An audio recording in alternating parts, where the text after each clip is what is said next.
ಏನೋ ಕೊಡ್ಸೋದು ಹೇಗೆ ಟಾಯ್ಸ್ ಎಲ್ಲ ತೆಗ್ದಿರಿ ನಾನು ಕೊಡಿಸ್ಬೇಕು.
ಮಗ್ರಿಗೆ ಕಸ ಗುಡಿಸಿದ್ರೆ ಬಡತನ ಬರುತ್ತೆ ಅಂತ ನಿಮ್ಗೆ ಗೊತ್ತಿಲ್ವಾ?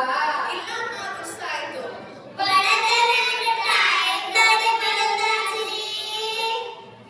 ಸುಮ್ಮನಿರ ಮಕ್ಕಳ, ನಿಮ್ಗೇನ್ ಗೊತ್ತು? ನೋಡಿ ಅಲ್ಲಿ ಹೊರಗಡೆ ಬಾವಿಯಲ್ಲಿ ಚಪ್ಪಲಿ ಎಲ್ಲ ಊಟ ಆಗಿದ್ದೀರಲ್ಲ, ಅದಕ್ಕೆ ನಿಮ್ಮ ಅಪ್ಪ ಅಮ್ಮನ ಜಗಳ ಆಗ್ತಾನೇ ಇರುತ್ತೆ. ಚಪ್ಪಲಿಗೂ ನಮ್ಮ ಅಪ್ಪ ಅಮ್ಮನ ಜಗಳ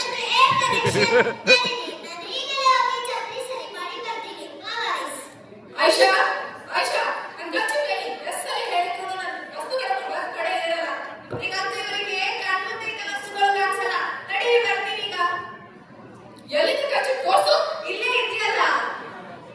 ಅದೇ ಚಪ್ಪಲಿ ಸರಿ ಮಾಡೋದು ನಮ್ಮಲ್ಲಿ ಜಗಳನೇ ಜಗಳ. ಈಗಿನ ಕಾಲದ ಮಕ್ಕಳಿಗೆ ಏನು ಇದ್ರು ತಮಾಷೆ. ಅವ್ರಿಗೆ ಬಿಡಿಯಮ್ಮ, ನಾನು ಕಾಫಿ ಮಾಡ್ಕೊಂಡು ಬರ್ತೀನಿ.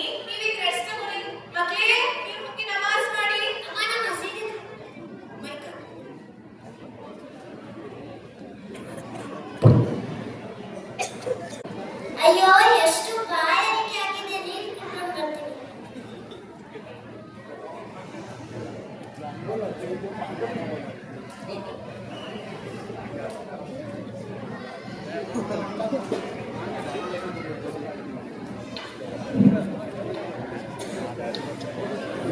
ಜವೇರಿಯ ಬಾಯಿಗೆ ಜಾನಿಮಾಸ್ ಹಾಗೆ ತೆರೆದಿಟ್ಟಿದೆಯಲ್ಲ, ಶೈತಾನ್ ಬಂದು ನಮಾಜ್ ಮಾಡ್ತಾನೆ.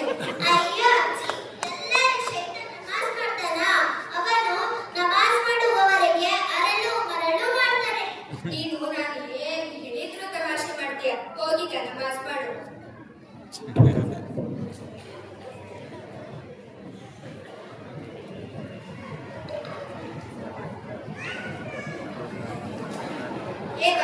ಏನ್ ಮಾಡ್ತಿದೀಯಾ? ರಾತ್ರಿ ಹೊತ್ತು ಉಗುರು ಕಟ್ ಮಾಡಿದ್ರೆ ಅನಿಷ್ಟ. ನಾಳೆ ಸೋಮವಾರ ನಿನಗೆ ಉಗುರು ಕಟ್ ಮಾಡಲೇಬೇಕು. ನಿನ್ನ ಸೋಮವಾರಕ್ಕೂ ಈಗ ಉಗುರು ಕಟ್ ಮಾಡಕ್ಕೂ ಏನ್ ಕನೆಕ್ಷನ್? ಪ್ರತಿ ಸೋಮವಾರ ಸ್ಕೂಲಲ್ಲಿ ಉಗುರು ಚೆಕ್ ಮಾಡ್ತಾರೆ. ಉಗುರು ಕಟ್ ಆಗಲ್ಲ ನಮ್ಮ ಪೀಸ್ ಚೆನ್ನಾಗಿ ಬಾರಿಸಿ ಅದು ರೌಂಡ್ ಮಾಡ್ತಾರೆ. ಏನಾದ್ರು ಮಾಡೋ ನೀವು, ನಾವು ಹೇಳೋದು ಕೇಳಲ್ಲ. ಐಷಾ ಐಷಾ ಬಾ ಇಲ್ಲಿ. ಮಗ್ಗೆ ರಾತ್ರಿ ಆಯ್ತು, ಹೋಗಿ ಮಲ್ಕೊಳ್ಳಿ. ಏನಮ್ಮ ಸಮಾಚಾರ? ಐಷಾ, ನಿನ್ನ ತಮ್ಮನಿಗೆ ಎಲ್ಲೂ ಹುಡುಗಿ ಸೆಟ್ ಆಗ್ತಿಲ್ಲ. ಇಲ್ಲಿ ಒಬ್ರು ಜ್ಯೋತಿಷ್ಯರು ಇದ್ದಾರೆ, ಬೆಳಿಗ್ಗೆ ಅವ್ರ ಹತ್ರ ಹೋಗ್ಬರೋಣ. ಆಯ್ತು ಅಮ್ಮ, ಬನ್ನಿ ಅಮ್ಮ, ಇಲ್ಲಿ ಮಲ್ಕೊಳ್ಳೋಣ. ಮಗ್ಗೆ, ನೀವು ಆಟ ಆಡ್ತಾ ಇರಿ, ನಾವು ಜ್ಯೋತಿಷ್ಯರ ಹತ್ರ ಹೋಗಿ ಬರ್ತೀವಿ. ಅಮ್ಮ ಅಮ್ಮ, ನನ್ನ ಬಲ ಕಣ್ಣು ಫಟ್ ಫಟ್ ಅಂತ ಹೊಡ್ಕೊಂತಿದೆ. ಓಹೋ, ಬಲ್ಕನ್ನು ಹೊಡ್ಕೊಂಡ್ರೆ ಐಷಾ, ತುಂಬಾ ಒಳ್ಳೆ ಶಕುನ. ಇವತ್ತು ನಿನ್ನ ತಮ್ಮನಿಗೆ ಗ್ಯಾರಂಟಿ ಹುಡುಗಿ ಫಿಕ್ಸ್. ಬಾ ನಡಿ, ಬೇಗ ಹೋಗೋಣ. ಆಚೆ ಹೋಗುವಾಗ ಒಂದು ಸೀನು ಸೀನಿದ್ರೆ ಅಪಶಕುನ. ಬೇಗ ಇನ್ನೊಂದು ಸೀನು ಸೀನು. ಸೀನು ಸೀನು ಬಗ್ಗೆ ಹೋಗಕ್ಕಾಗಲ್ಲ, ಸೀನು ಬೇಕಾ? ಅದೇ ನಮ್ಮ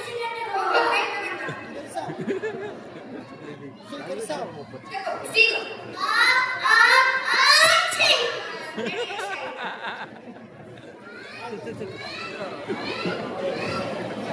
ಅಯ್ಯಯ್ಯೋ, ಆಗೋಯ್ತು ಅನಾಹುತ.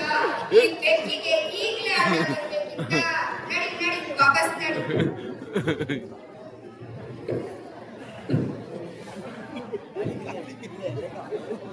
ಅಯ್ಯೋ, ನೀವು ಏಕೆ ವಾಪಸ್ ಬಂದ್ರಿ?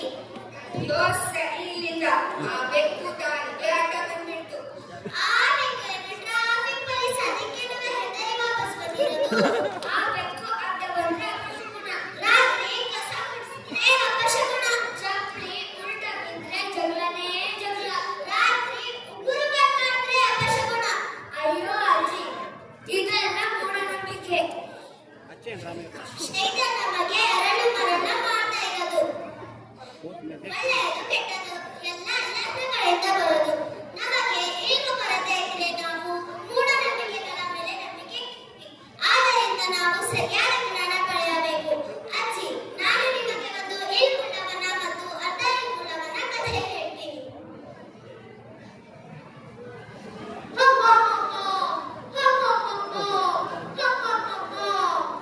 ಒಂದು ದಿನ ಶೈತಾನ್ ಮನುಷ್ಯನ ರೂಪದಲ್ಲಿ ಅರ್ಧ ಇಲ್ಕುಂಡವನ ಹತ್ತಿರ ಹೋಗ್ತಾನೆ.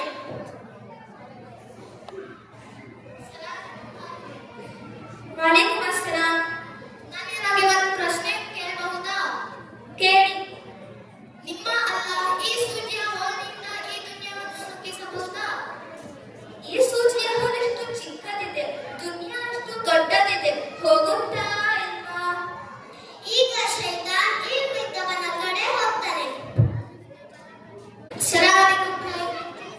ವಾಲೇಕುಮ್ ಅಸ್ಸಲಾಂ. ನಾನು ನಿಮಗೆ ಒಂದು ಪ್ರಶ್ನೆ ಕೇಳಬಹುದಾ? ಕೇಳಿ ಕೇಳಿ. ನಿಮ್ಮ ಅಲ್ಲಾಹ್ ಈ ಸೂಜಿಯ ಹೋಲಿನಿಂದ ಈ ದುನಿಯಾವನ್ನು ನುಗ್ಗಿಸಬಹುದಾ? ಈ ಸೂಜಿಯ ಹೋಲಿನಿದೆ, ಇದಕ್ಕಿಂತ ಚಿಕ್ಕವನಿದ್ದು ನನ್ನ ಅಲ್ಲ ಈ ದುನಿಯಾವನ್ನು ಮುಗಿಸಬಲ್ಲ. ಅವನು ಏನ್ ಬೇಕಾದರೂ ಮಾಡಬಹುದು. ಅವನ ಹೆಚ್ಚಲಾಗಿ ಯಾವುದೂ ಕೆಲಸ ಆಗುವುದಿಲ್ಲ. ನೀನು ನನ್ನನ್ನು ಮನಸ್ಸಿಗೆ ಬಂದಿದ್ದೀಯಾ? ನೀನು ಖಂಡಿತ ಶತನಿರಬೇಕು. ತಲುಗಿಲ್ಲಿಂದ ಮಕ್ಕಳೇ, ನೀವು ನನ್ನ ಕಣ್ಣನ್ನು ತೆರೆದಿದ್ದೀರಾ. ನಾನು ಇಂದಿನಿಂದ ಸರಿಯಾದ ಇಲ್ಮ್ ಪಡೆಯಲು ಪ್ರಯತ್ನ ಮಾಡ್ತೀನಿ.